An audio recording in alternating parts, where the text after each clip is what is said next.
back, and so am I. Big surprise, right? Another video from yours truly, Debra, certified master dementia strategist, and I hope I'm your friend. I'm here today. I want to talk to you a little bit about time shifting and what is time shifting in dementia. How can you help your person that's time shifting? How can you deal with this really, really tough topic? I went through this personally with my mom, and it was a doozy. Let me tell you, it was tough. So please, I hope I'm going to remember at the end, I have a free gift for you.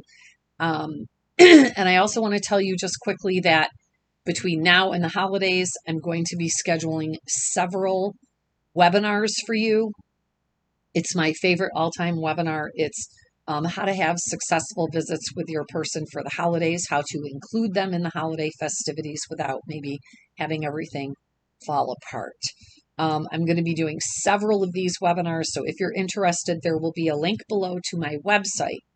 You just go to the website and hit the events tab and just check the dates for the current webinars and see if there's still room for you. So today, again, I want to talk about time shifting, and time shifting is when a person with dementia experiences a different reality than yours, and they're actually like living in a different time. Think of it kind of like a time warp, right? Or a black hole, and they've traveled back in time and they are actually living kind of somewhere else. So they perceive this as this is their reality, right? This is their reality. And this person, they may not recognize people, they may not recognize places. And this can be very, very traumatic and scary for them, especially if the caregiver is trying to reorient them to today's reality or our reality, right? We definitely want to avoid that at all costs, because all that does is confuse the person more. It can anger them.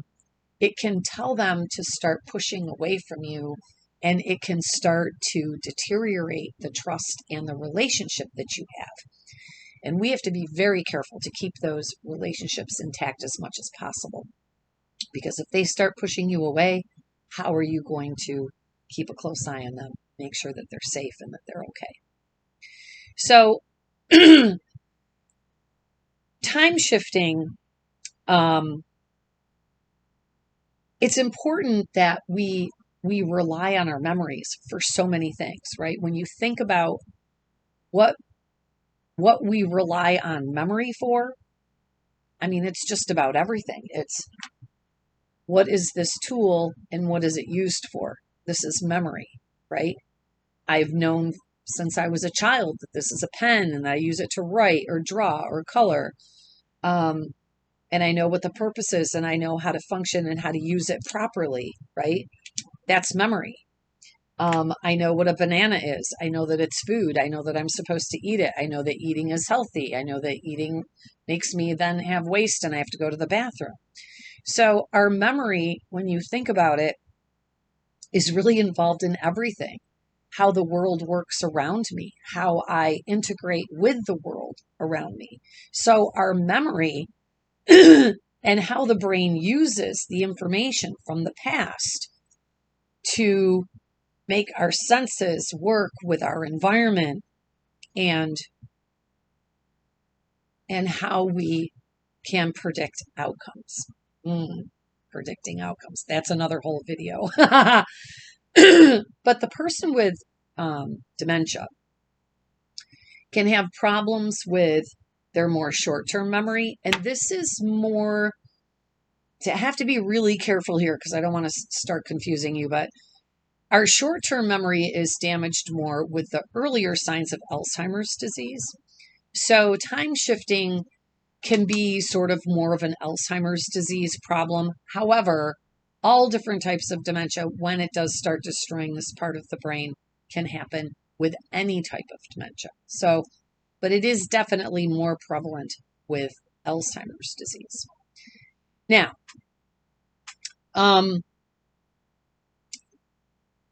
When a person with brain damage loses more of their short-term memory and their more recent memories, they have to start relying on past older memories. And they can remember stuff in detail that happened like way long time ago. And you're thinking, where the heck did that come from? And then there might be times when your person is actually making up stories and you know for sure like that never happened, right? Or maybe they're telling you some really awful story from the past about people and you're like, that did not happen. The first thing you don't want to do is tell them that's not true, that never happened, that's a lie, you're making up this story. Because what happens is when the person with dementia can't rely on their present memories and they're having difficulty with their old memories, because they can have difficulty with all of it, right? They feel like they have to fill in the gaps, right? There's these big holes that are like missing. And so what they do is they enhance, right? Or they fill in the gaps, and it's not intentional. It's not like they're like, oh, I'm not sure what happened there, so I'll just make it up. They just start telling the story. And it's kind of like this movie playing in their head, and they believe it to be true. So if they believe it to be true, and you're trying to convince them that it's not true, what is the end result of that? How is that going to happen? So if they think it's true, and you're telling them it's not true, what's the end result of that? Put it in the chat. Put it in the chat. It's an argument, right? You're going to start fighting. You're going to start arguing. You're going to get into a dialogue. We have to stop letting people with dementia suck us into an argument, right? We've got to stop the arguing, but how do you do that? This is what I teach you in my course. I teach you how to stop arguing in my course. In a snap, it's easy.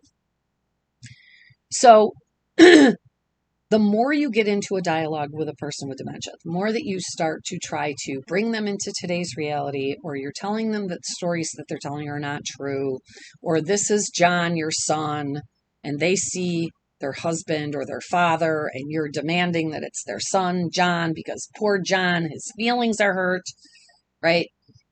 All you're doing is creating more frustration, confusion. When we're confused and frustrated, we become fearful.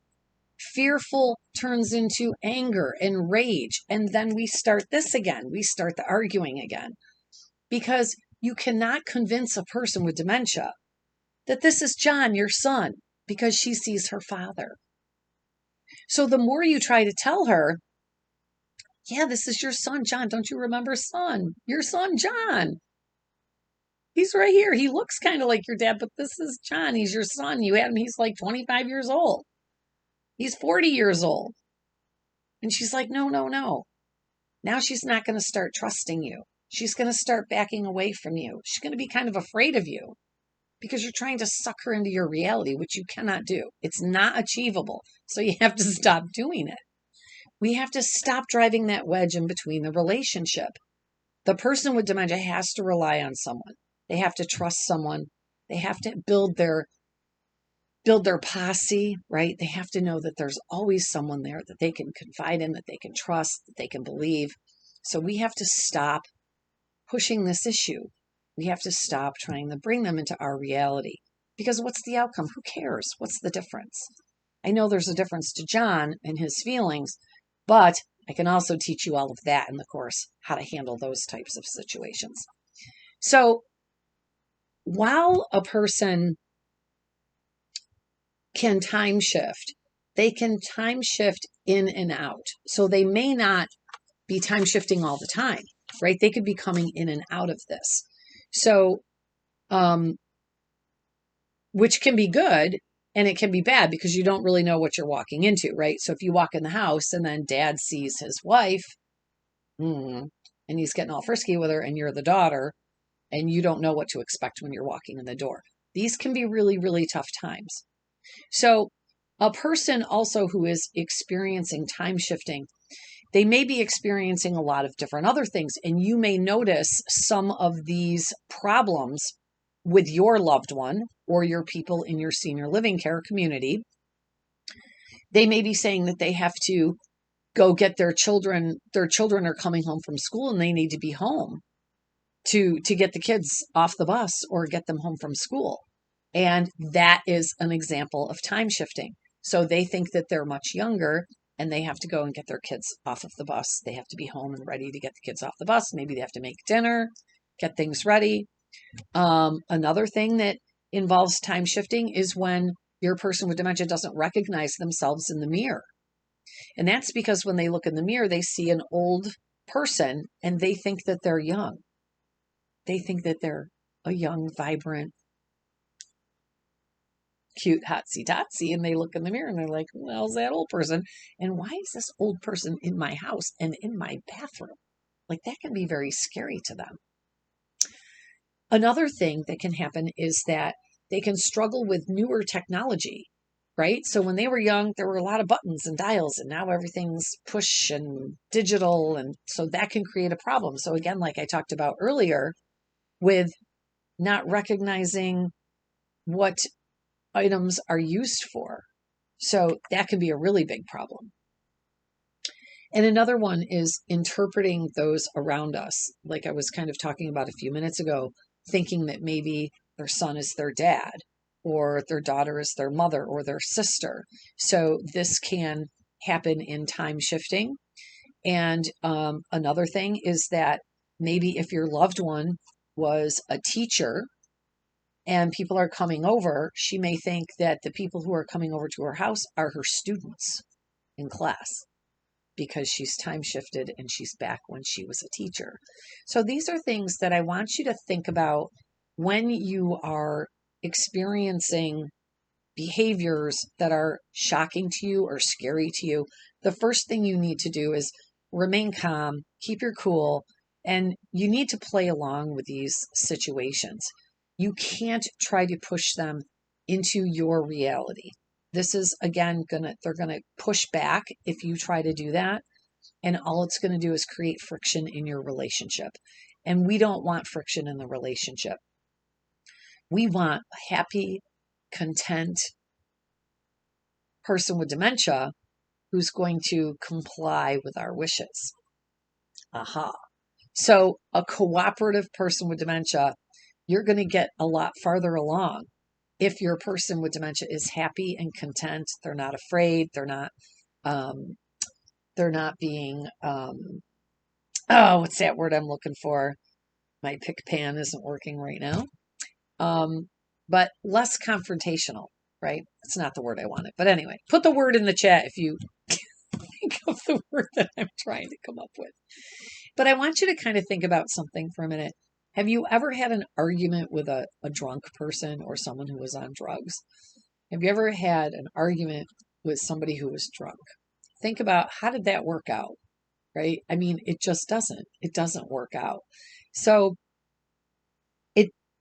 having an argument with somebody with brain damage is like, it's ridiculous. It makes no sense because you'll never win. It'll never work. But what it will do is it'll destroy your relationship. And I know you're here because you want to save that relationship. And that's where I can help you out. But a person with dementia doesn't need to fully be aware of their current reality in order to have a happy life, right? So let's try to be more understanding and more patient. And I know that's really hard because I know that you're exhausted. I know that you're probably at the edge of the cliff thinking, should I? I am not sure if I can handle this anymore. I want to keep my loved one home as long as possible, but this is really, really hard. I didn't sign on for this. Like, each step gets harder and harder, but that's what I'm here for. I'm your safety net. And I can not only save your relationship, but I can turn it around so much that you just can't even imagine right now what is possible for you and your loved one. I can get your relationship back. I can help you get your life back.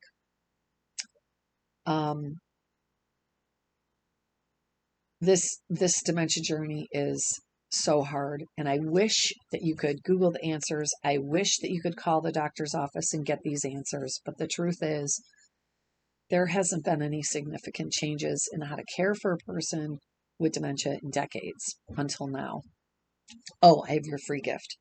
But I have over 250 exact scripts, how to approach, how to get your person with dementia to be cooperative, how to have more smiles and less heartache, have more smiles and less tears, more happy memories instead of this torture that you're in and that they're in. You're both in torture. Let's pull you out of this rut, this hole, this dementia vortex of hell, and let's get your life back on track. And that's my superpower. I teach people all over, all over the world.